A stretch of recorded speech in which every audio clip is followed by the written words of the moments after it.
ورحمۃ اللہ وبرکاتہ الحمد للہ وحدہ والصلاة والسلام علی من لا نبی بعدہ اما بعد فاعوذ باللہ من الشیطان الرجیم بسم اللہ الرحمن الرحیم افرأیتم اللات والعزى ومناة الثالثة الأخرى ألكم الذكر وله الأنثى تلك إذن قسمة ضیزى صدق اللہ العلی العظیم وصدق رسوله النبی الکریم ونحن على ذلك من الشاہدین والشاکرین اللہم الہمنا رشدنا واعذنا من شرور انفسنا اللہم وفقنا لما تحب وترضى من القول والفعل والنیة رب اشرح لي صدری ويسر لي امری واحلل عقدۃ من لسانی یفقهوا قولی آمین یا رب العالمین۔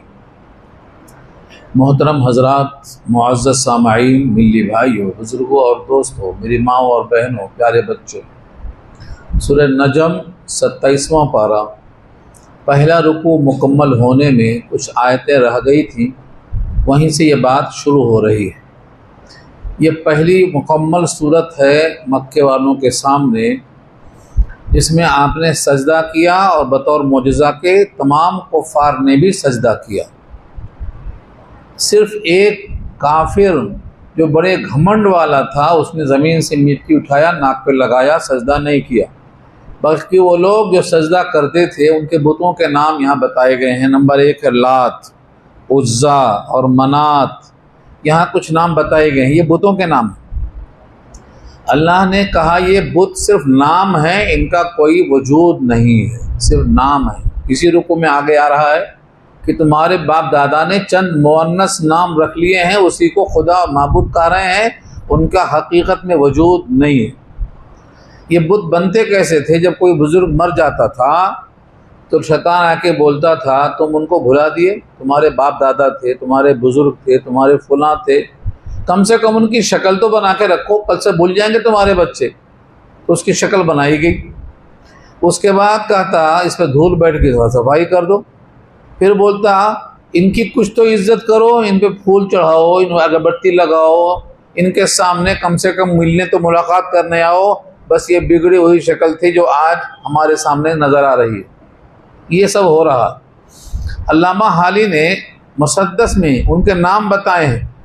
قبیلے کا بت ایک جدا تھا، کسی کا ہوبل تھا، کسی کا صفا تھا، یہ عزا پہ او نائلہ پر فدا تھا، اسی طرح گھر گھر نیا یہ خدا تھا۔ تو یہاں جو عزا لفظ آ رہا ہے یہ وہی بت مراد ہے۔ سب سے بڑا بت جو ہوتا تھا صفا مروہ پہ ہوتا تھا، ان صفا والمروہ، سورہ بقرہ میں آئے گا یہ۔ تو یہ بڑے بڑے بت جو تھے، ان کے بڑے بڑے لوگ جو مر چکے تھے ان کے نام تھے، صرف مجسمے تھے، حقیقت میں ان کے لیے کوئی دلیل نہیں تھی۔ یہاں سے مضمون شروع ہو رہا۔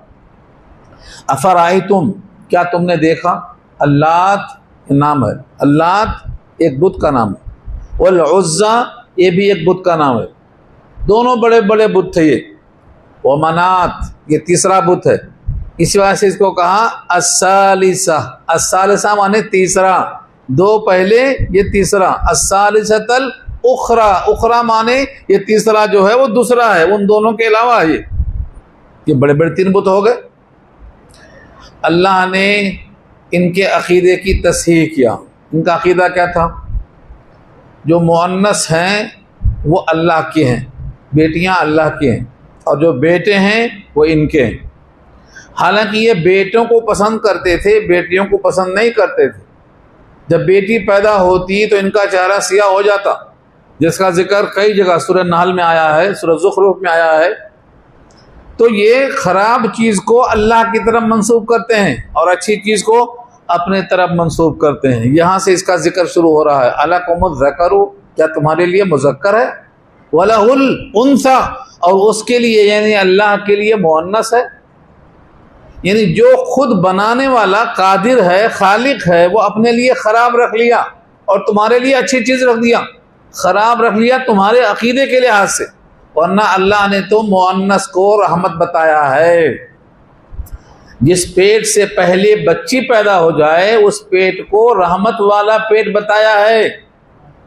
سورہ شورا میں جہاں پیدائش کا ذکر کیا اللہ نے سورہ شورى پارہ 25 کی آخری آیت میں ہے، وہاں فرمایا پہلے مؤنث کا ذکر ہے پھر مذکر کا ذکر ہے۔ پہلے مؤنث کا ذکر ہے، یخلق ما یشاء، جو چاہتا ہے وہ پیدا کرتا ہے، یہب لمن یشاء اناثا ویہب لمن یشاء الذکور۔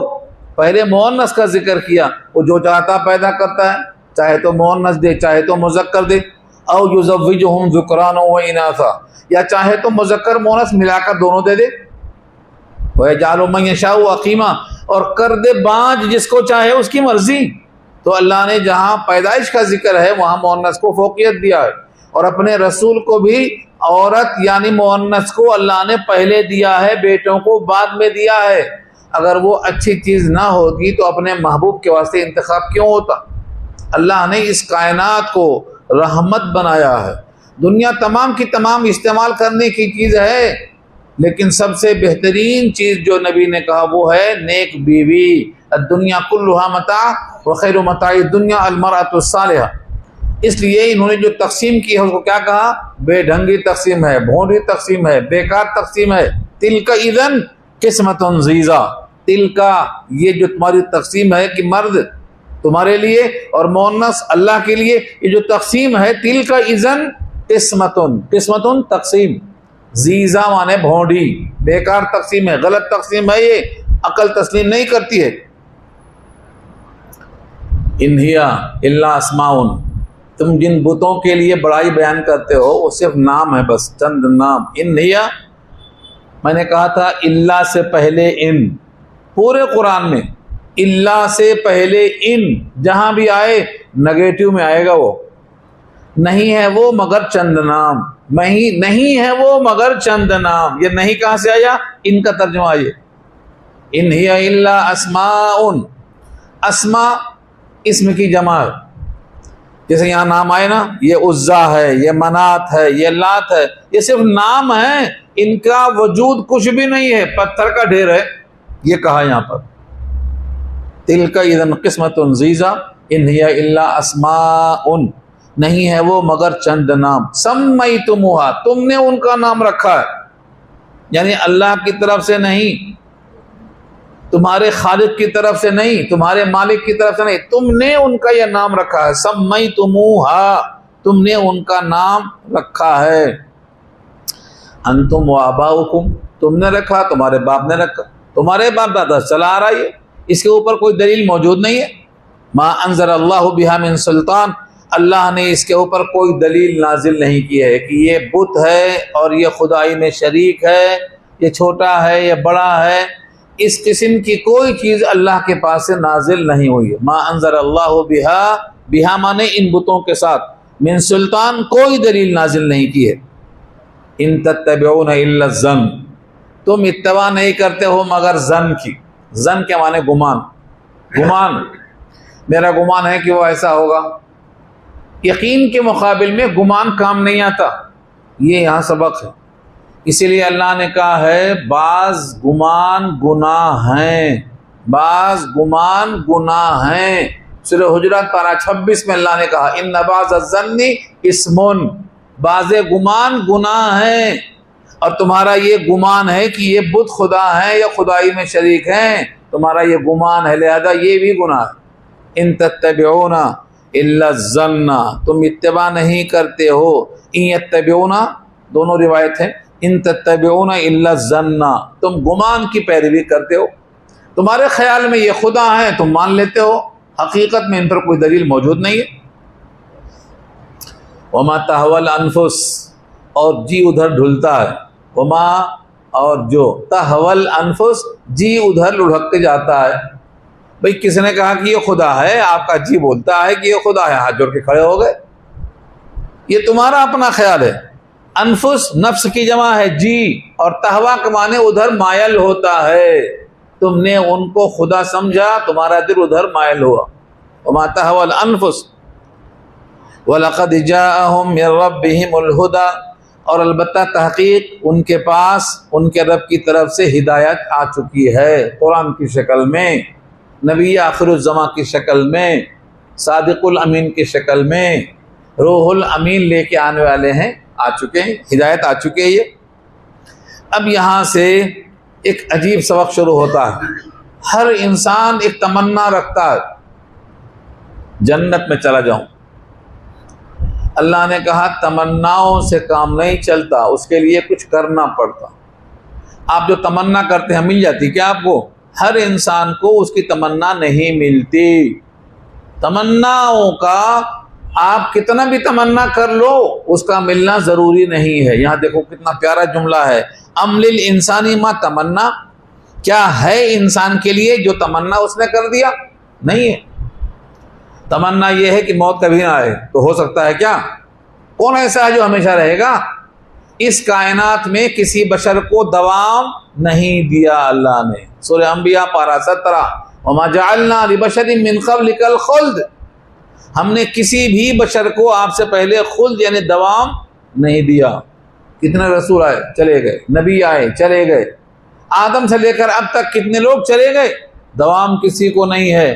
تو تمنا تو یہ ہے کہ موت ہی نہ آئے، ہمیشہ ہم جوان رہیں، بوڑھے نہ ہو، نہ دانت گر جائے، نہ کمر کمزور ہو، نہ بال سفید ہو، نہ داڑھ کے دانت کمزور ہو، ہڈیاں پھوڑتے رہیں. تمنا ہے یہ، مگر یہ تمنا پوری نہیں ہوگی. اپنی جوانی کو آپ روک نہیں سکتے، اپنی موت کو آپ روک نہیں سکتے، آنے والے روح نکالنے والے فرشتے کو آپ منع نہیں کر سکتے. حضور کے پاس کھٹکا مارا تو اس نے کہا، کھٹکا مارا دروازے پہ، بی بی فاطمہ کہتی ہے کون آدمی ہے جس کو احساس نہیں ہے کہ حضور تکلیف میں ہے اور کھٹکا مار رہا ہے؟ حضور نے کہا یہ کھٹکا مارے بغیر ہر جگہ آتا ہے، یہ پہلی جگہ کھٹکا مار کے آ رہا ہے. یہ کون تھا؟ یہ ملک الموت تھا. یہ تو یہ بے کھٹکے آنے والا یہاں کھٹکا مار کے آ رہا ہے. آج کوئی انسان نہیں سوچ سکتا کہ مجھے مرنا نہیں ہے. کفن سے، کپڑے کے بغیر اللہ تعالیٰ نے انسانوں کی مساوات کے لیے ایک کپڑا مقرر کیا ہے. حاجیوں کا لباس بھی وہی ہے کہ ہم عشق خدا میں کپڑوں سے بے نیاز ہیں. اللہ نے ہر ایک کے واسطے رکھا. یہ تو تمنا آپ کی پوری نہیں ہوگی. ام للانسان ما تمنا. کیا ہے انسان کے لیے جو اس نے تمنا کیا؟ فَلِلَّهِ الْآخِرَةُ وَالْأُولَى. اللہ ہی کے لیے ہے آخرت بھی اور اولا بھی. آخرت سے مراد مرنے کے بعد کی زندگی، چاہے برزخ ہو چاہے محشر ہو، اور اولا سے مراد دنیا ہے. دنیا آخرت دونوں اللہ کی ملکیت ہے. وہ جس کو چاہے جتنا چاہے دے سکتا ہے. کسی کی موت بچپن میں آتی ہے، کسی کی تو ماں کے پیٹ میں رحم سے آ جاتی ہے، ساقط ہو جاتا ہے. اللہ نے کہا ہم چاہتے ہیں تو رحم سے بچہ ساقط ہو جاتا ہے. مخلقۃ وغیر مخلقۃ، یہ اللہ نے کہا ہے. ہم چاہتے ہیں تو تخلیق ادھوری ہے، ساقط کر دیتا ہے رحم. وما تغیض الارحام وما تزداد. جو رحم بڑھاتا ہے یا گھٹاتا ہے ہماری حکم سے چلتا ہے وہ. تو بعض کی پیدائش تو رحم سے ساقط ہو جاتا ہے، بعض بچہ ہو کے، بعض جوان ہو کے، بعض بوڑھے ہو کے، بعض تو ارذل عمر تک جاتے ہیں. یہ کون لے کے جاتا ہے؟ یہ ہمارے ہاتھ میں. فَلِلَّهِ الْآخِرَةُ وَالْأُولَى. وَكَمْ مِن مَلَكٍ فِي السَّمَاوَاتِ لَا تُغْنِي شَفَاعَتُهُمْ. یہ عجیب خبر ہے. بہت سے لوگ کہتے ہیں انہوں سفارش کریں گے، ہاں فلاں بزرگ سفارش کریں گے، فلاں فرشتہ سفارش کرے گا. یہ خبر ہے آپ کے لیے، کتنے ہی فرشتے آسمان میں ہیں، لا تغنی شفاعتهم، ان کی سفارش تمہارے کام میں نہیں آئے گی. شیئن کچھ بھی، شیئن کا ترجمہ کچھ بھی. پھر شیئن میں جو دو زبر ہے جس کو تنوین کہتے ہیں، وہ تنوین برائے تنکیر ہے، کسی قسم کی کوئی مدد نہیں کر سکتے ہو. یہ شیئن کا ترجمہ ہے. شیئن کا ترجمہ کچھ بھی، کسی قسم کی ذرہ برابر ان کی سفارش تمہارے کام میں نہیں آ سکتی. کتنے فرشتے، فرشتوں سے زیادہ قریب کون ہے اللہ کا؟ فرشتے خدا کے حکم کے بغیر کچھ نہیں کرتے. ان فرشتوں کا یہ حال ہے. وَكَمْ مِن مَلَكٍ، اور کتنے ہی فرشتے آسمانوں میں ہیں، لا تغنی شفاعتهم، تمہیں کام میں نہیں آئے گی ان کی سفارش، شیئن کچھ بھی، الا من بعد ان یأذن اللہ، مگر اس کے بعد کہ اللہ اجازت دے دے. یہی مضمون آیت الکرسی میں بھی آیا، من ذا الذی یشفع عندہ الا باذنہ. یہی بھی اذن یہاں بھی ہے. اللہ کی اجازت ہوگی تو فرشتہ سفارش کرے گا، اجازت نہیں ہوگی تو سفارش کام میں نہیں آئے گی۔ اول تو منہ نہیں کھولے گا، مرضی کے مولا بکر منہ نہیں کھولے گا۔ کوئی فرشتہ اللہ کے حکم کے بغیر کچھ بھی نہیں کرتا۔ لا یعصون اللہ ما امرہم ویفعلون ما یؤمرون، نافرمانی نہیں کرتے، وہی کرتے ہیں جو ان کو حکم کیا جاتا ہے۔ یہ فرشتوں کی شان اللہ بیان کرتے ہیں۔ وہ فرشتے اگر منہ کھول بھی دیں، سپوز منہ کھول دیں، تو اجازت نہیں ہے تو کام میں نہیں آئے گی۔ سفارش کام میں کب آئے گی؟ جب اللہ کی اجازت ہو، اور اللہ کی اجازت کس کے لیے ہوگی معلوم ہے؟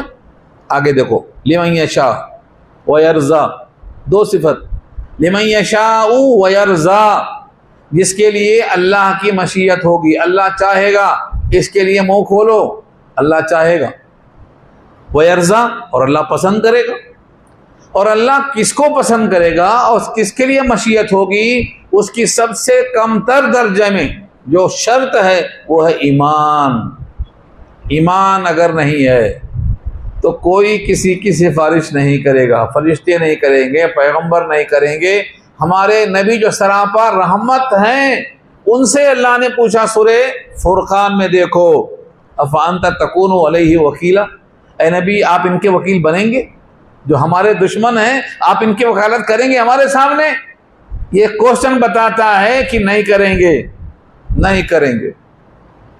یہ مضمون دو جگہ قرآن میں آیا ہے، افانت تکون علیہ وکیلا، اے نبی آپ ان کی وکالت کریں گے جو میرے دشمن ہیں، میرے نافرمان ہیں، میرے باغی ہیں، میرے حکم کو توڑنے والے ہیں، آپ ان کی وکالت کریں گے؟ جواب میں کیا آئے گا؟ نہیں کریں گے۔ جو اللہ کا نہیں ہے وہ رسول اللہ کا کیسے ہو سکتا ہے؟ رسول تو اللہ کے محبوب ہیں۔ اور یہاں بھی ایک طرفہ بات ہوتی ہے، دونوں ایک دوسرے کے محبوب ہیں، یہ سمجھ میں آنا چاہیے آپ کو۔ قل ان کنتم تحبون اللہ میں آیا ہے، اگر تم اللہ سے محبت کرتے ہو تو میرے محبوب کی نقل کرو، تم بھی محبوب بن جاؤ گے۔ اور محبت کا دستور یہ ہے کہ محبت دو طرفہ ہوتی ہے، دو طرفہ نہیں ہے تو وہ دو طرفہ محبت نہیں ہے تو وہ کامل نہیں ہوتی۔ اس لیے کہا اگر تم سفارش چاہتے ہو تو اللہ کی رضامندی حاصل کرو، یہ ہے لمن یشاء ویرضا، مشیت اور رضا۔ قرآن کریم میں کئی جگہ آیا ہے، ولا یرضا لعبادہ الکفر وان تشکروا یرضہ لکم، بندے سے اللہ کفر پر راضی نہیں ہوگا، ہاں شکر کرو وہ راضی ہو جائے گا۔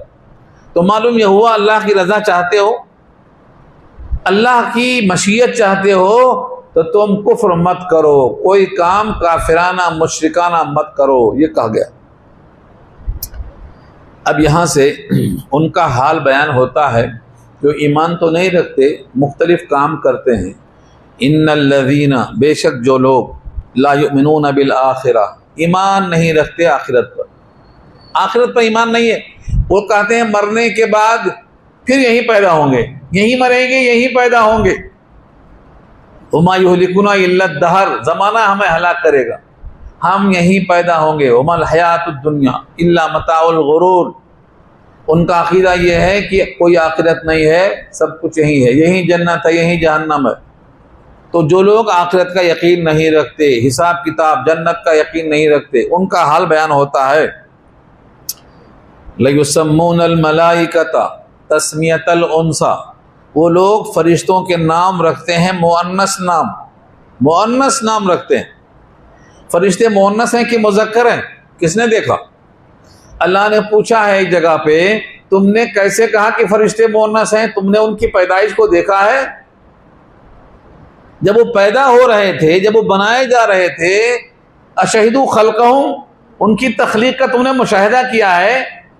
تمہارے ہاتھ میں بچہ آیا تو بولتے ہو یہ لڑکی ہے کہ لڑکا ہے، مؤنث ہے کہ مذکر ہے؟ تم نے فرشتوں کا مشاہدہ کب کر دیا؟ تمہیں مؤنث ہیں کیسے معلوم ہو گیا؟ یہ سوال کیا اللہ نے۔ اشہدوا خلقہم، ان کی شہادت کیسے ہو رہی ہے؟ تخلیق دیکھا انہوں نے؟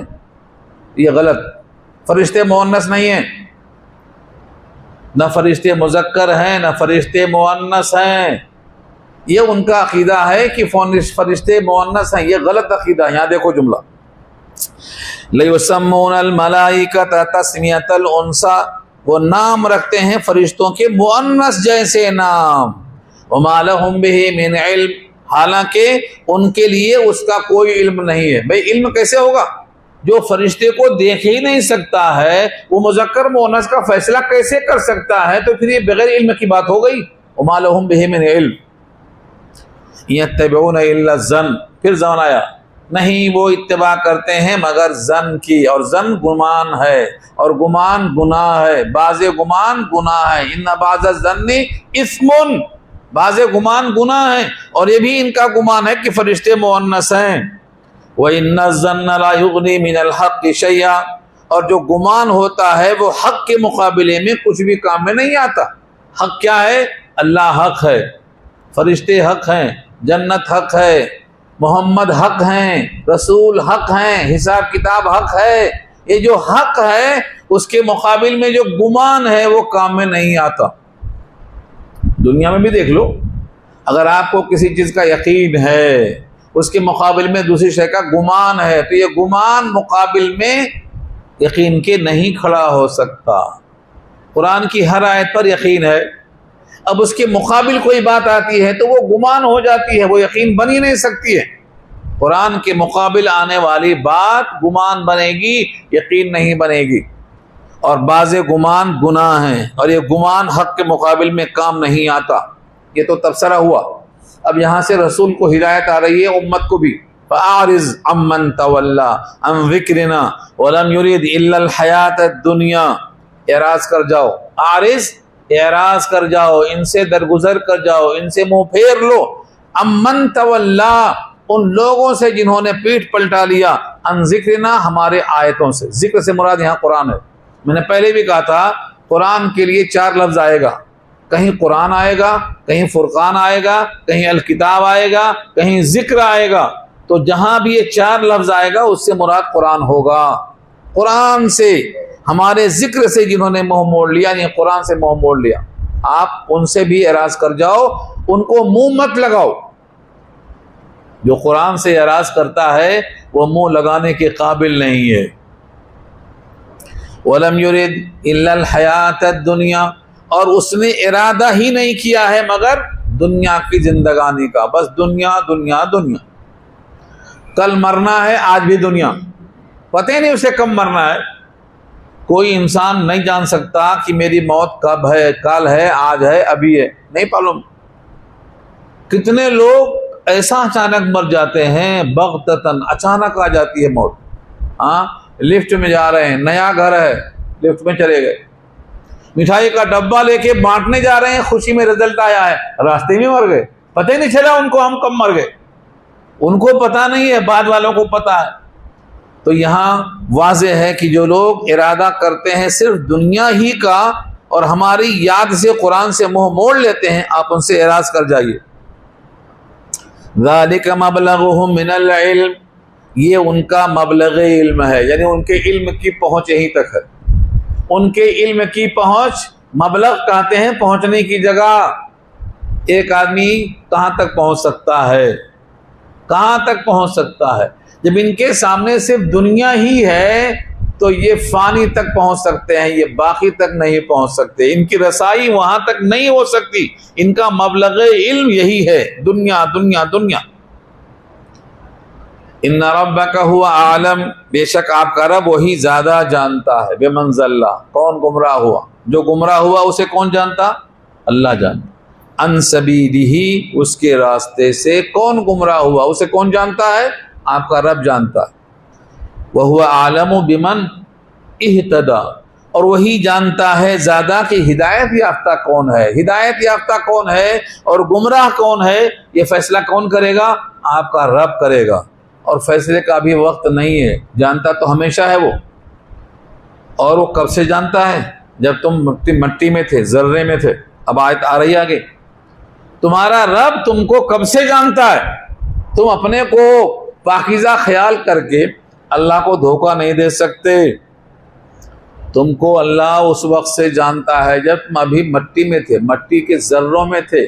ابھی تم ذرے سے گیہوں نہیں بنے تھے، گیہوں سے روٹی نہیں، روٹی سے خون نہیں، خون سے نطفہ نہیں، علقہ مضغہ کچھ نہیں. تم مٹی کے ذروں میں تھے. تم کو مٹی ہونے کا بھی احساس نہیں تھا، جب سے تمہیں جانتا ہے تم کیا بڑائی بیان کرتے ہو۔ آگے یہ آیت آ رہی ہے اسی رکوع میں اسی وقت، اس لیے فرمایا وَلِلَّهِ مَا فِي السَّمَاوَاتِ وَمَا فِي الْأَرْضِ، اللہ ہی کی ملکیت ہے جو کچھ آسمانوں میں ہے اور جو کچھ زمین میں ہے۔ لِيَجْزِيَ الَّذِينَ أَسَاءُوا بِمَا عَمِلُوا، تاکہ وہ اللہ جزا دے ان لوگوں کو جنہوں نے برا کیا ہے، اساؤ برا کیا ہے، بما عملوا جو انہوں نے کیا ہے برا عمل، اس کی جزا ان کو بری ملے گی۔ اساؤ بما عملوا جو انہوں نے عمل کیا ہے اس کی جزا ان کو برائی کی شکل میں ملے گی، کیونکہ برے عمل کا برا نتیجہ، برے کام کا برا نتیجہ ہوتا ہے۔ وَيَجْزِيَ الَّذِينَ أَحْسَنُوا بِالْحُسْنَى، اور جزا دے ان کو جنہوں نے اچھے کام کیا ہے حسنہ کی شکل میں۔ حسنہ حسین سے مؤنث ہے، حسنہ حسین سے حسنہ مؤنث ہے۔ جنت کو حسنہ کہتے ہیں کیونکہ وہ بھی حسین ہے۔ قرآن کریم میں جنت کا نام حسنہ ہے، حسنہ۔ للذین احسنوا الحسنى، سورہ یونس پارہ 11، للذین احسنوا الحسنى، جنہوں نے اچھے کام کیے ان کو حسنہ ملے گی، یعنی جنت۔ اور اس حسنہ کے ساتھ ایک لفظ اور ہے، وہ زیادہ۔ زیادہ کیا ہے؟ دیدار الہی، یہ بھی ملے گا، یہاں دونوں مراد ہے۔ للذین احسنوا الحسنى، جنہوں نے اچھے کام کیے ہیں حسنہ کی شکل میں ان کو دی جائے گی، حسنہ دی جائے گی۔ اب یہ آیت، ایک آیت غور سے سمجھ لیجیے آپ، بڑی اہم ہے، بڑا مضمون اس کا پیارا ہے۔ الذین یجتنبون الکبائر، جو لوگ کبیرہ گناہوں سے بچتے ہیں، کوشش کرتے ہیں، بڑے بڑے گناہوں سے بچنا چاہتے ہیں۔ الذین، جو لوگ یجتنبون، اجتناب کرتے ہیں، پرہیز کرتے ہیں، بچتے ہیں، فاصلہ مینٹین کرتے ہیں۔ کبائر کبیرہ کی جمع ہے۔ کون سے بڑے گناہ کبیرہ کہلاتے ہیں؟ جن پر سزا مقرر ہے ان کو کبیرہ کہتے ہیں۔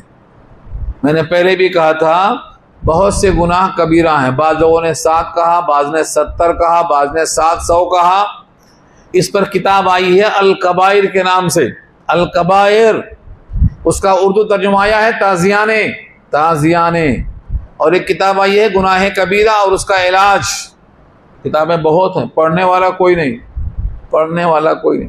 جب قرآن پڑھنے والا کوئی نہیں ہے، جو خالق کی کتاب ہے، جس میں زندگی کا فیصلہ ہے، تو مخلوق کی کتاب کون پڑھے گا؟ کیا پڑھے گا؟ خالق کی کتاب پڑھنے والے نہیں ہیں، اور کچھ پڑھنے والے ہیں تو خالی کر لیتے، سمجھتے کچھ نہیں، کوئی بھی سمجھنے کی کوشش نہیں کرتا ہے اس میں کیا پیغام پوشیدہ ہے، ٹرننگ پوائنٹ کہاں ہے، ہمیں کیا کرنا ہے کیا نہیں کرنا ہے، فکر کیسی بنانا ہے، کوئی سوچنے کو تیار ہی نہیں ہے۔ بس کھائے جا رہے ہیں، دیے جا رہے ہیں، دعوتیں کھاتے جا رہے ہیں، دیے جا رہے ہیں۔ بھائی کب تک فیصلہ نہیں کریں گے؟ کب ختم ہوگی حیات کس کو معلوم ہے؟ اس لیے یہ آیت بہت اہم ہے۔ اللہ فرماتے ہیں جو لوگ بڑے بڑے گناہوں سے بچتے ہیں، بڑے بڑے گناہ کس کو بولتے ہیں؟ جس کو اللہ نے منع کیا ہے، جس کو مہلکات کہا ہے۔ ہاں، 7 ایسے گناہ ہیں جو مہلکات، یہ سب فواحش میں آتا ہے۔ فواحش جمع ہے، فاحشتن کی جمع فواحش آتی ہے۔ یہ 2 بڑے بڑے کاموں سے جو انسان بچے گا۔ آگے اللہ خود کہتے ہیں الا اللمم، ہاں مگر چھوٹے گناہ، الا اللمم، چھوٹے گناہ۔ چھوٹے گناہ میں کیا آتا؟ جو غیر کبیرہ ہیں، جو غیر کبیرہ ہیں۔ لیکن جو صغیرہ گناہ ہے اگر اس کو بار بار ریپیٹ کیا جائے تو کبیرہ بن جاتے ہیں۔ ہاں، یہ ایک بات یاد رکھو، اگر صغیرہ گناہ کو بار بار اصرار کیا جائے تو کبیرہ بن جاتے ہیں۔ ہاں، گناہ کے بعد استغفار پڑھ رہا ہے، کثرت سے توبہ کر رہا ہے، ندام ہو رہا ہے، تو فرمایا کہ یہ گناہ سے پاک ہو گیا ہے۔ ما اصر من استغفر، اس نے اصرار نہیں کیا، جس نے استغفار کر لیا، توبہ کر لیا، ندامت آ گئی، تو وہ اصرار کرنے والا شمار نہیں ہوگا۔ من استغفر ما اصر، استغفار کر لیا تو اصرار نہیں کیا۔ اس کے بعد فرمایا الا اللمم، مگر چھوٹے گناہ۔ ان ربک واسع المغفرہ، دیکھو یہ ہے دلیل، چھوٹے گناہ کیوں معاف ہو جائیں گے؟ کیونکہ آپ کا رب واسع المغفرہ ہے، مغفرت میں وسعت ہے۔ اللہ کی رحمت، اللہ کی مغفرت زیادہ وسیع ہے۔ یہ وہی لفظ ہے جو آپ افطار میں پڑھتے ہیں، یا واسع الفضل اغفر لی، یا ہے واسع الفضل اغفر لی، اے وہ ذات جس کی مغفرت میں بڑی وسعت ہے، میری مغفرت کر دے۔ مجھے اس پر ایک دعا یاد آتی ہے حضور کی۔ حضور یہ دعا پڑھتے تھے، آپ بھی یاد کر لو۔ ہاں، اللہم مغفرتک اوسع من ذنوبنا، اے اللہ آپ کی مغفرت زیادہ وسیع ہے میرے گناہوں سے۔ میرے گناہ تو محدود ہیں اور آپ کی مغفرت وسیع ہے۔ وہاں لفظ اوسع ہے جو اس میں تفضیل ہے، ڈگری سپرلیٹو ڈگری کہلاتی ہے، وہ اوسع۔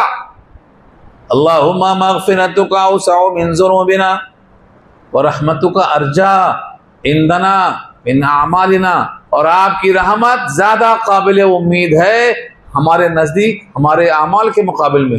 ہماری نماز کی کیا حیثیت، کیسا پڑھا نماز ہم نے، دل لگا نماز میں، دل لگا، آپ کے دل میں یقین ہے کہ میری یہ نماز اللہ کو راضی کر دے گی۔ سوچو ذرا، آپ کی یہ نماز، آپ کا یہ روزہ، آپ کی تلاوت اتنی پاورفل ہے کیا کہ یہ اللہ کو راضی کر سکے گی؟ اس لیے حضور نے کہا وَرَحْمَتُكَ أَرْجَىٰ عِندَنَا مِنْ أَعْمَالِنَا، ہمارے اعمال تو ایسے ویسے ہیں، اس کے مقابل میں جو آپ۔ امام بخاری کیا ندرت ان کے دماغ میں، ایک بچے کا شعور کب قابل قبول ہو سکتا ہے؟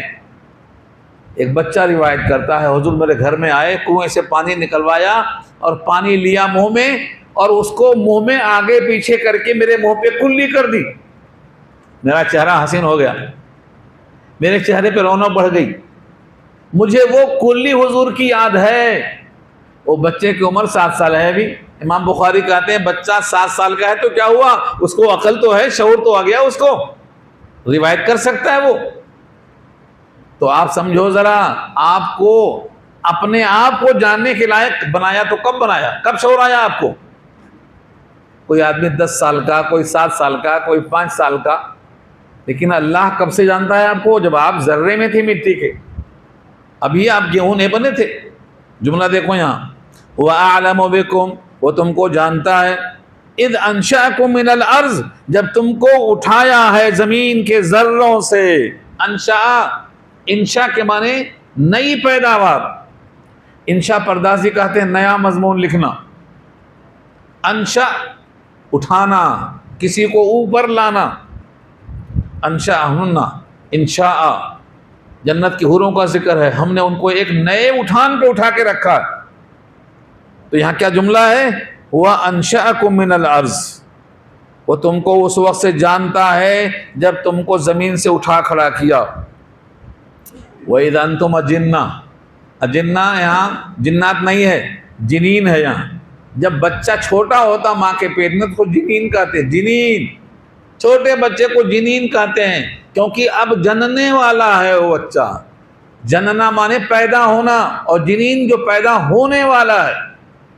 اس سے ترجمہ کیا ہوتا ہے؟ لم یلد ولم یولد۔ کیا ترجمہ ہوتا ہے؟ نہ وہ جنتا ہے نہ جنا جاتا ہے، نہ اس سے کوئی جنا گیا نہ وہ کسی کو جنتا ہے، یہ ہے ترجمہ اس کا، لم یلد ولم یولد۔ یہاں بھی وہی کہا گیا ہے، اللہ تعالیٰ نے تم کو جب زمین سے پیدا کیا، ابھی تم ماں کے پیٹ میں جنین کی شکل میں تھے۔ وَإِذْ أَنْتُمْ أَجِنَّةٌ فِي بُطُونِ أُمَّهَاتِكُمْ، بطون بطن کی جمع ہے، امہات امن کی جمع ہے، اپنی اپنی ماؤں کے پیٹوں میں تھے تم جنین کی شکل میں۔ تم کو تو شعور نہیں تھا کہ ہم کون ہیں، آپ کون ہیں، آپ کو پتہ تھا؟ آپ کو تو پتہ ہی نہیں تھا۔ ایک زمانہ ایسا گزرا کہ آپ نہیں تھے، نہ آپ کے ہونے کا تقاضا تھا، نہ آپ کو خواہش تھی۔ سورہ دہر کی پہلی آیت، هل اتى على الانسان حين من الدهر لم يكن شيئا مذکورا، کیا انسان پہ ایسا کوئی زمانہ گزرا ہے کہ وہ ناقابل ذکر تھا؟ ہاں، آپ کی عمر 90 سال ہے نا، 90 سال سے 1 سال پہلے کیا تھے آپ؟ لم یکن شیئا مذکورا۔ آپ کی عمر 100 سال ہے، اس سے 1 سال پہلے کیا تھے؟ لم یکن شیئا مذکورا، ناپید تھے، ہم نہیں تھے، ہمارا ہونا بھی طے نہیں تھا، ہم نے تو چاہا بھی نہیں تھا۔ ما نبودیم و تقاضائے ما نبود، نہ ہم تھے نہ ہمارا تقاضا، ہم نے تو دعا بھی نہیں کی تھی۔ ہم کو پیدا کرو، ہمیں کان دے دو، ہمیں آنکھ دے دو۔ اللہ فرماتے ہیں تمہارے مانگے بغیر تمہارے ماں کے پیٹ میں آنکھ دیا، کان دیا۔ وَجَعَلَ لَكُمُ السَّمْعَ وَالْأَبْصَارَ وَالْأَفْئِدَةَ قَلِيلًا مَا تَشْكُرُونَ۔ تم شکر بہت کم کرتے ہو۔ تم نے مانگا تھا کیا ہمیں آنکھ دینا، ہمیں کان دینا، باہر نکل کے کام آئے گا؟ نہیں مانگا۔ تو تم اپنے آپ کو جاننے کے لائق کب ہوئے ہو، اور تم کو ہم کب سے جانتے ہیں؟ تم ہمارے سامنے پاکیزہ بننے کی کوشش مت کرو، صحیح صحیح گناہوں کا اعتراف کرو اور توبہ کرو، جنت کھلی ہوئی ہے۔ یہ سبق ہے آج کا۔ جملہ دیکھیے آپ، وَإِذْ أَنْتُمْ أَجِنَّةٌ فِي بُطُونِ أُمَّهَاتِكُمْ، اور اس وقت سے وہ جانتا ہے جب تم ماں کے پیٹوں میں تھے۔ ویسے سمجھانے کے لیے ہے، ورنہ حقیقت میں تو اللہ علام الغیوب ہے، اس کے پاس علم محیط ہے، وہ ساری کائنات کے پیدائش سے پہلے سے جانتا ہے کہ کیا کیا پیدا کروں گا۔ ایک حدیث سنا دیتا ہوں، آخری حدیث، تاکہ کوئی یہ نہ کہے کہ اللہ تو اب سے جان رہا ہے، پہلے نہیں جانتا تھا۔ یہ دور کر لو، اس کو دور کرنے کے واسطے یہ تو سبق ہے کہ تم اپنے آپ کو کب سے جانتے ہیں، تمہیں اللہ کب سے جانتا ہے۔ مگر حقیقت یہ ہے ہماری پیدائش کے پہلے جنت جہنم کا فیصلہ ہو چکا ہے، شقاوت سعادت کا فیصلہ ہو چکا ہے، ایک ایک روٹی کا فیصلہ ہو چکا ہے۔ کوئی انسان ایک لقمہ زیادہ نہیں کھا سکتا، وہ فیصلہ ہو چکا ہے۔ ہم آلو کھائیں گے یا گوشت کھائیں گے، یہ فیصلہ ہو چکا ہے۔ نحن قسمنا بینہم معیشتہم، معیشت کی تقسیم ہم نے کر دیا۔ سورہ زخرف پارہ 25 کی آیت ہے۔ اور آپ اچھی طرح سمجھ لیجئے، زمین و آسمان کی پیدائش سے 50,000 سال پہلے لکھ چکا ہے رب کون جنت میں جائے گا، کون جہنم میں جائے گا۔ میں اس پر ایک حدیث سناؤں گا تب پوری کروں گا یہ آیت۔ پوری آیت سے پہلے ایک حدیث سن لو تاکہ اللہ کے علم محیط کے بارے میں آپ کو معلوم ہو جائے۔ بخاری میں ایک روایت ہے، موسیٰ آدم ملاقات ہوئی۔ کہاں ہوئی؟ ظاہر ہے معراج میں ہوئی ہوگی، اور کہاں ہوئی؟ معراج میں ملاقات ہوتی سب کی، پورے انبیاء جمع ہوئے تھے، آدم اور موسیٰ دونوں۔ موسیٰ کہتے ہیں ابا جنت میں تھے، مزے میں تھے، آپ نے ایک غلطی کی، وہ پھل کھا لیا، پورے بچے باہر آ گئے، سڑک پہ آ گئے۔ کیا پریشان ہے اب؟ روٹی کی تلاش، کپڑے کی تلاش، معاش کی تلاش، پریشانی جھیل رہے ہیں آپ کی وجہ سے۔ آج کا پوترا دادا کو بولتا نا ایسا، سمجھاتا نا، تو حضرت موسیٰ نے آدم سے ایسا کہا، آپ کی وجہ سے ہم جنت کے باہر ہو گئے، ورنہ ہم اندر تھے۔ آدم نے کہا بیٹے، کوئی اور بیٹا بولتا تو مجھے صدمہ نہیں ہوتا، تم جیسا بیٹا جو صاحب کتاب ہے، تورات والا ہے، کلیم اللہ ہے، اللہ سے ہم کلام ہونے کا شرف ہے، تیرے زبان سے ایسا شکوہ نکلتا؟ تجھے نہیں معلوم اللہ تعالیٰ نے اس کائنات کی پیدائش سے 50,000 سال پہلے لکھ دیا تھا کہ آدم وہ پھل کھائیں گے اور جنت سے باہر جائیں گے، دنیا آباد ہوگی۔ تو مجھے اللہ کے لکھے ہوئے پر اعتراض کر رہا ہے؟ اس طرح سے آدم موسیٰ پہ غالب آ گئے۔ فحج آدم علی موسیٰ، یہ بخاری کی روایت سنا رہا ہوں میں۔ اسے اندازہ کیجئے کہ اللہ کا علم کیسا ہے، کتنا محیط ہے۔ تو یہاں جو ذکر کیا گیا ہے یہ تمہیں سمجھانے کے واسطے کیا گیا ہے، ورنہ اللہ کا علم تو پہلے سے معلوم ہے۔ جنت کے لیے کس کو پیدا کیا ہوں، جہنم کے لیے کس کو پیدا کیا ہوں۔ سورہ اعراف دیکھ لو، وَلَقَدْ ذَرَعْنَا لِجَهَنَّمَ كَثِيرًا مِنَ الْجِنِّ وَالْإِنسِ لَهُمْ قُلُوبٌ لَا يَفْقَهُونَ بِهَا، کتنے لوگ ہیں جہنم کے لیے ہم نے پیدا کیا ہے، دل ہے مگر سمجھتے نہیں ہیں اس سے۔ تو یہ آیت بتاتی ہے اللہ کا علم بہت محیط ہے۔ ہم اپنے آپ کو جتنا جانتے ہیں ہمارا رب ہم کو اس سے بہتر جانتا، لہذا کیا حکم ہے؟ هو اعلم بكم فلا تزكوا انفسكم هو اعلم بمن اتقى، تم اپنے نفس کا تزکیہ مت کرو، وہ زیادہ جانتا ہے کہ تم میں متقی کون ہے، متقی کون ہے، غیر متقی کون ہے، وہ تم کو بتانے کی ضرورت نہیں ہے۔ تم تزکیہ کر کے تم کس حال میں ہو اللہ کو اس کا علم ہے، تمہیں اپنے آپ کا تزکیہ کرنا ہے۔ فَلَا تُزَكُّوا أَنفُسَكُمْ هُوَ أَعْلَمُ بِمَنِ اتَّقَى، تم اپنا نہیں جان سکتے ہو تو دوسرے کا کیا جانو۔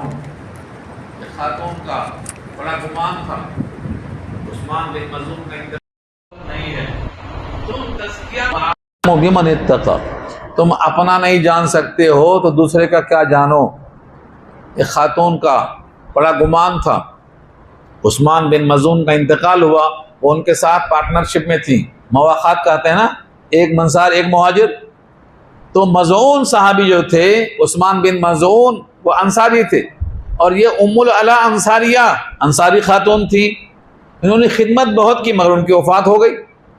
تو یہ کہتی ہیں میں گواہی دیتی ہوں کہ وہ جنت میں ہیں، جنت میں ہونے کی گواہی دیا، حضور تک بات پہنچی، آپ تشریف لائے، کہا تمہیں کیسے معلوم ہوا کہ جنت میں ہے وہ؟ میں نہیں جانتا ہوں کہ میرے ساتھ کیا ہوگا، جبکہ میں اللہ کا رسول ہوں، تو تمہیں کیسے معلوم ہوا؟ لا ادری، سورہ شورى پارہ 25، لا ادری ما یفعل بی ولا بکم، تیرے ساتھ کیا ہوگا میرے ساتھ کیا ہوگا مجھے نہیں معلوم، تجھے کیسے معلوم ہو گیا؟ لہذا کسی کے لیے یہ آپ نہیں بول سکتے کہ وہ جنتی ہے کہ جہنمی۔ آپ ظاہر دیکھیں گے، ظاہر تو تم دیکھ سکتے ہو، لیکن فیصلہ تو اندر پہ ہوگا۔ تقویٰ دل میں ہے نہیں ہے تو ان فیصلہ کون کرے گا؟ انہوں نے کہا میں توبہ کرتی ہوں، آج سے نہیں کہوں گی، آج سے نہیں کہوں گی۔ لیکن رات میں انہیں خواب میں آیا، عثمان بن مظعون ایک بڑی ندی میں صاف ستھرے پانی میں بہت اکیلے نہا رہے ہیں۔ صبح حضور کو سنایا خواب، تو کہا وہ ان کی نیکیاں ہیں، جو پانی صاف ستھرا ہے نا وہ ان کی زندگی ہے، صاف ستھرا پانی ہے، ان کی زندگی ہے، اس میں وہ نہا رہے ہیں، یعنی نیکیوں میں نہا رہے ہیں، جنت کے اندر ہیں۔ اب حضور نے خبر دے دی، مطلب یہ ہے کہ جنت میں کوئی ہے بھی تو تمہیں کیسے معلوم؟ تمہیں بولنے کا حق نہیں ہے، رسول کو حق ہے بولنے کا، تم کو نہیں بولنا چاہیے۔ تو وہ خاتون کے خواب پر حضور نے بشارت دے دی کہ ان کی وہ نیکیاں ہیں۔ اگر کوئی خواب میں پانی صاف دیکھتا ہے تو نیکیاں ہیں، اور گندا پانی دیکھتا ہے تو خرابیاں، یاد رکھ لو۔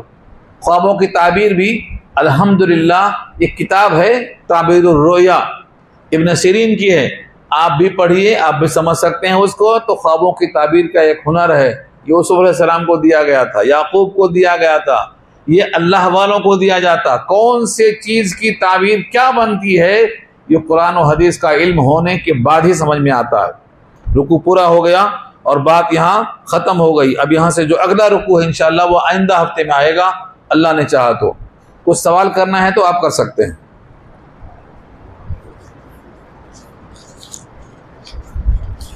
سوال ہے یا تعویذ ہے؟ ہاں بھائی، یہ سوال ہے یا تعویذ ہے پوچھ رہا ہوں، گلے میں پہننا ہے۔ سوال نمبر 1، آیت الکرسی کا حصار باندھنا جائز ہے کیا، اور اس کا صحیح طریقہ کیا ہے؟ بڑی پیاری حدیث یاد آ گئی ہے، سن لو، ٹائم تو ختم ہو رہا ہے، میں زیادہ ٹائم لیتا نہیں۔ آیت الکرسی کی فضیلت میں یہ حدیث بخاری نے بیان کی ہے، بخاری نے، حدیث لمبی ہے مگر مزیدار ہے، سن لو۔ کھجوریں رکھی تھیں، کھجوریں حضور کے پاس جو جمع ہوتی ہیں نا، صدقے کی کھجوریں جمع ہوتی ہیں، اس کی نگرانی کرنے کو کس کو رکھا؟ ابو ہریرہ کو رکھا، اور رات بھر ایک انسان آیا، اس کو تھیلے میں بھرنے لگا، اس کو پکڑ لیا ابو ہریرہ نے، اس نے کہا میرے بچے بہت غریب ہیں، چھوڑ دو، میں بڑی مجبوری میں آیا ہوں، اب نہیں آؤں گا، چھوڑ دیا۔ صبح حضور نے کہا ابو ہریرہ کیا ہوا رات میں؟ کہا آپ کو؟ کہا وہ تو بہت غریب آدمی تھا۔ حضور نے کہا کل پھر آئے گا، وہ کل پھر آئے گا۔ پھر دیکھا تو بھر رہا ہے کھجوریں، پھر پکڑ لیا، کہا آج مجھے چھوڑ دو، بڑی مجبوری میں آیا ہوں، اب نہیں آؤں گا۔ کہا تم نے کل بھی یہی کہا تھا؟ کہا نہیں، اب بالکل پکا وعدہ ہے۔ حضور نے کہا پھر آئے گا، پھر پہنچا تیسرے دن، اب تو کہا کمر پکڑ لیا، اب تو پیش کروں گا رسالت کے دربار میں، چھوڑوں گا نہیں۔ اس نے کہا ایسی بات بتاؤں گا زندگی پر نفع دے گی۔ ابو ہریرہ کو علم کی بڑی ہرس تھی، ہاں، دعوت کی ہرس ہمیں کیسا ہوتی؟ دعوت ہے تو چمپا پیٹ چلے جائیں گے کھانے کے لیے، ہاں، چمپا پیٹ کھا کے آئیں گے، ڈوگ ڈوگ ڈوگ ڈوگ۔ قرآن سننے گھر سے نہیں نکلیں گے، قرآن سننے کے واسطے گھر سے نہیں نکلیں گے، لیکن چمپا پیٹ دعوت کھانے چلے جائیں گے۔ تو ابو ہریرہ کو علم کی ہرس تھی، جیسے اس نے کہا ایسا علم بتاؤں گا زندگی میں کام آئے گا، تو اس نے کہا چلو ٹھیک ہے، چھوڑ دیا، بتا دو۔ اس نے کہا جب بستر پہ جانا تو آیت الکرسی پڑھ لینا، شیطان قریب نہیں آئے گا۔ کون بتا رہا ہے؟ شیطان بتا رہا ہے۔ جب یہ کل خبر ہوئی حضور کے پاس، حضور مسکرائے، کہا وہ شیطان تھا، جھوٹا تو ہے اس نے، لیکن یہ بات سچی کہا اس نے۔ دیکھا آپ نے، یعنی کبھی کبھی شیطان بھی سچ بول دیتا ہے، یہ معلوم ہوتا ہے۔ تو کبھی کبھی سچ نہیں، ہمیشہ سچ بولو، ورنہ شیطان میں تم میں فرق ختم ہو جائے گا۔ کبھی کبھی سچ تو نہیں بول دیتا۔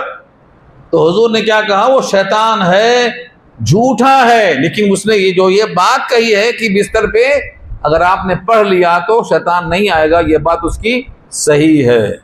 تو شیطان نے خود سکھایا ہے یہ، مگر اس پر عمل نہیں ہے، حضور کی تصدیق ہے تب عمل ہے۔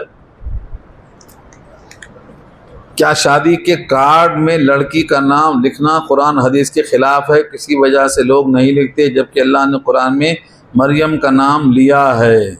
ہم نے کہا رقیہ ثابت نہیں ہے، رقیہ بدعت ہے، رقیہ چھپانے بدعت ہے، اتنے لوگوں کو بلانا ہی بدعت ہے۔ کس نے کہا سب کو بلا لو؟ ایک حدیث سن لو اس پر بھی۔ عبد الرحمن ابن عوف عشرہ مبشرہ میں سے ہیں، 10 صحابہ جن کو حضور نے پہلے خبر دے دی کہ جنتی ہے، یہ چلتا پھرتا انسان جنتی ہے۔ 10 لوگوں کو پہلے حضور نے خبر دی، بعد میں خبر بڑھ گئی، 100 1000 ہو گئے بعد میں، لیکن پہلے 10، اس میں عبد الرحمن ابن عوف بھی ہیں۔ ان کی شادی مدینے میں ہوئی، حضور کو نہیں بلایا، دونوں مدینے میں ہیں، باہر نہیں ہے مدینے سے، شادی مدینے میں ہوئی، حضور کو خبر نہیں۔ جب حضور کے پاس محفل میں آئے تو دیکھا یہ دھبا ہے کپڑے پہ زعفران کا کائمیاں، یہ کیا دھبا کیسا ہے؟ تب کہتے میں نے شادی کی ہے۔ حضور کو پتہ نہیں، حضور نے یہ نہیں کہا میاں تم کیسے بے وفا ہیں مجھے بلائے نہیں، آج تو مرشد ڈانٹتا، ہاں نہیں ڈانٹتا۔ حضور نے نہیں کہا یہ میرے خلاف کیا تم نے، مجھے بتایا نہیں۔ نکاح ایک ایگریمنٹ ہے، زمین خریدتے، گھر خریدتے، فلار خریدتے، ایگریمنٹ ہی بھی ہے، اس میں سارا جہان بلانے کی کیا ضرورت ہے؟ 2 گواہ کافی ہیں، حضور نے کہا 2 گواہ کافی ہیں، اور خطبہ بھی مسنون ہے، واجب فرض نہیں ہے وہ بھی، تو پھر کیوں بلاتے آپ 5000 آدمی؟ کس نے کہا بلانے کے لیے؟ آپ کو کون سی حدیث ہے؟ کس نے کہا سب کو بلانا پڑتا؟ عبد الرحمن ابن عوف کو حضور نے یہ سب نہیں کہا، صرف اتنا کہا ولیمہ کر دو، اولم ولیمہ کر دو، ولو بشاتن، چاہے ایک ہی بکری ہو۔ اب ایک ہی بکری کم سے کم ہے یا حد سے حد ہے، یہ فیصلہ باقی ہے ابھی۔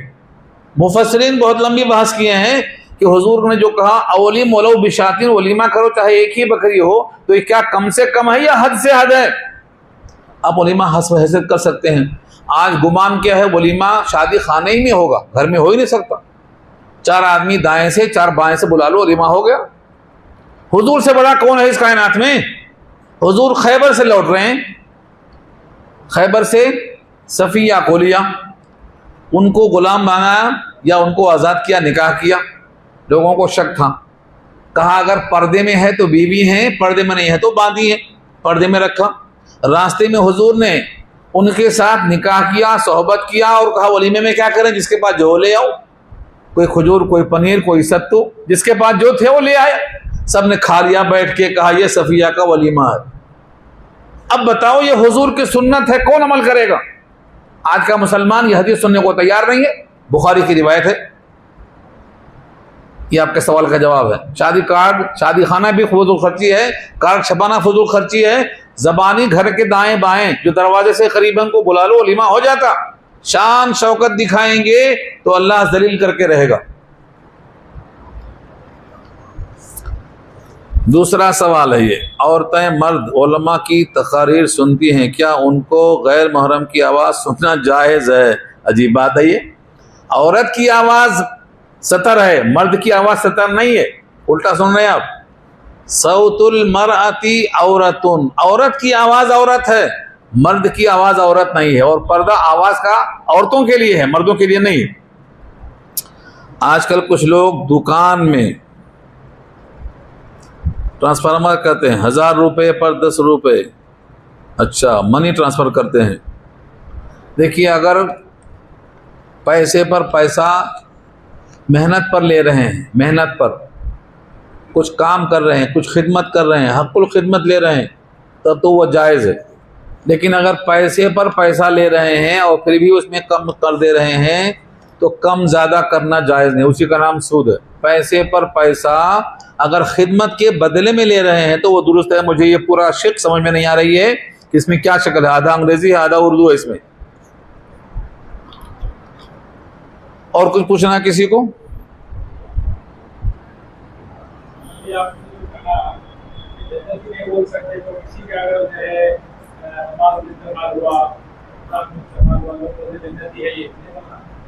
گمان ہے یہ, اچھا گمان رکھ سکتے آپ, فیصلہ نہیں, فائنل فیصلہ نہیں کر سکتے آپ.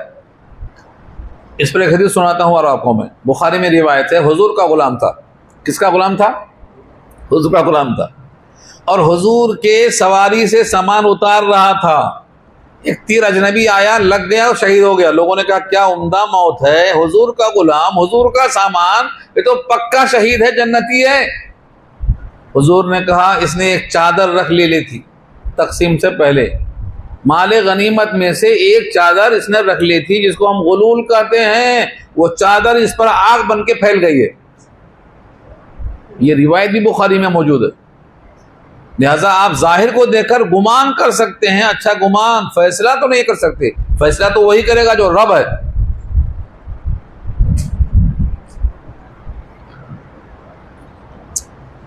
دعا کر لیجئے. الحمدللہ رب العالمین, الصلاۃ والسلام علی سید المرسلین, یا حی یا قیوم برحمتک نستغیث, یا رب لک الحمد کما ینبغی لجلال وجہک العظیم. اللهم لا احصي ثناء عليك انت كما اثنيت على نفسك. اللهم لا مانع لما اعطيت ولا معطي لما منعت ولا ينفع ذا الجد منك الجد. اللهم مغفرتك اوسع من ذنوبنا ورحمتك ارجى عندنا من اعمالنا. وصلى الله تعالى على خير خلقه سيدنا ومولانا محمد وآله واصحابه اجمعين برحمتك ارحم الراحمين.